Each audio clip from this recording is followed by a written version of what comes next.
तब मैंने देखा कि एक हाथी के 2 सूंड हैं और ये देखकर मेरे आश्चर्य का ठिकाना ना रहा। फिर अर्जुन ने बताया कि हे वासुदेव, मैंने एक पक्षी को देखा जिसके पंखों पर वेद की ऋचाएं लिखी हुई थीं। वह मरे हुए जानवर का मांस खा रहा था। फिर अर्जुन के बाद भीम ने भी श्री कृष्ण को बताया कि हे कृष्ण, मैंने देखा एक गाय ने बछड़े को जन्म दिया है और जन्म के बाद वह बछड़े को इतना चाट रही है कि बछड़ा लहूलुहान हो गया, जिसे देखकर मैं हैरान हो गया। भला कोई माता अपने बच्चों के साथ ऐसा कर सकती है? उसके बाद श्री कृष्ण ने सहदेव से पूछा, सहदेव तुम बताओ, तुमने वन में क्या देखा? तब सहदेव श्री कृष्ण से बोले, हे वासुदेव, मैंने वन में देखा कि एक जगह 6-7 कुएं हैं और आसपास के कुओं में पानी है, किंतु बीच का कुआं खाली है। बीच का कुआं गहरा है, फिर भी पानी नहीं है। यह देखकर मुझे घोर आश्चर्य हुआ कि ऐसा कैसे हो सकता है। उसके बाद नकुल ने कहा, हे नारायण, जब मैं वन में भ्रमण कर रहा था तो मैंने देखा कि एक पहाड़ के ऊपर से एक बड़ी सी शिला यानी पत्थर लुढ़कती हुई आती है और कितने ही वृक्षों से टकराकर उनको नीचे गिराते हुए आगे बढ़ जाती है, परंतु उस विशालकाय पत्थर को कोई भी वृक्ष उसे रोक ना सका। इसके अलावा वह शिला कितनी ही अन्य शिलाओं के साथ टकराई, पर फिर भी वह रुकी नहीं। अंत में एक अत्यंत छोटे पौधे का स्पर्श होते ही वह स्थिर हो गई। फिर युधिष्ठिर श्री कृष्ण से बोले, हे वासुदेव, हम 5 भाइयों ने जो कुछ भी वन में देखा वो आपको बता दिया, कृपया कर इसका अर्थ बताइए। तब श्री कृष्ण ने युधिष्ठिर से कहा, हे धर्मराज, जैसा कि आपने कहा कि आपने 2 सूंड वाला हाथी देखा, जिसका यह अर्थ हुआ कि कलयुग में ऐसे लोगों का राज होगा जो बोलेंगे कुछ, करेंगे कुछ। कलयुग के शासक अपनी प्रजा की सभी तरह से शोषण करेंगे। उनके मन में कुछ और होगा और दिखावे के लिए कुछ और करेंगे। अर्थात कलयुग में शासकों के लिए आम लोगों का कोई महत्व नहीं होगा, वो बस राज करने के लिए शासक होंगे।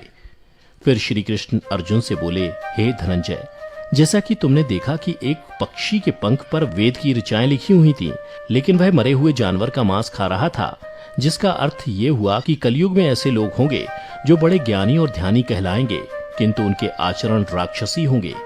कलयुग में लोग पंडित और विद्वान कहलाएंगे, किंतु यह विचार चलता रहेगा कि कोई मरे और उसकी सारी संपत्ति उसके नाम हो जाए। अर्थात कलयुग के मनुष्य धन और संपत्ति के लोभी होंगे, भले ही उनके पास कितना ही ज्ञान क्यों ना हो। इसके अलावा हे अर्जुन, कलयुग में हर जाति धर्म के प्रमुख पद पर बैठे लोग विचार करेंगे कि कब कोई किसी पद से हटे और हम उस पर विराजमान हो जाएं। कलयुग में ऐसे लोगों की संख्या बहुतायत होगी, कोई कोई विरला ही संत पुरुष होगा।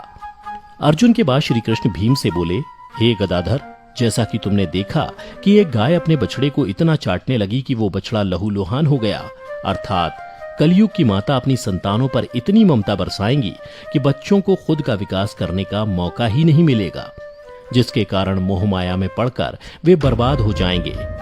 इसके अलावा किसी का बेटा घर छोड़कर साधु बनेगा तो हजारों व्यक्ति दर्शन करेंगे, किंतु जब मनुष्य का अपना बेटा साधु बनेगा तो रोएंगे कि मेरे बेटे का क्या होगा। इतनी सारी ममता होगी कि उसे मोह माया और परिवार में ही बांध कर रखेंगे और उसका जीवन वहीं खत्म हो जाएगा। अंत में बेचारा अनाथ होकर मरेगा।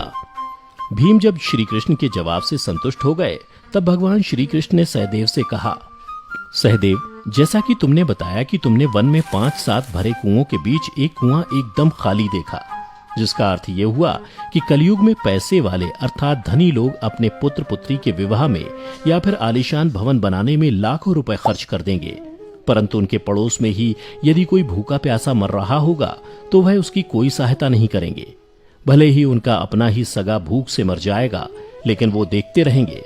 इसके अलावा कलयुग में मनुष्य मदिरा, मांस, भक्षण, सुंदरता और व्यसन में पैसे उड़ा देंगे, किंतु किसी के 2 आंसू पोंछने में उनकी रुचि ना होगी। हे सहदेव, मेरे कहने का तात्पर्य यह है कि कलयुग में अन्न के भंडार होंगे, लेकिन लोग भूख से मरेंगे।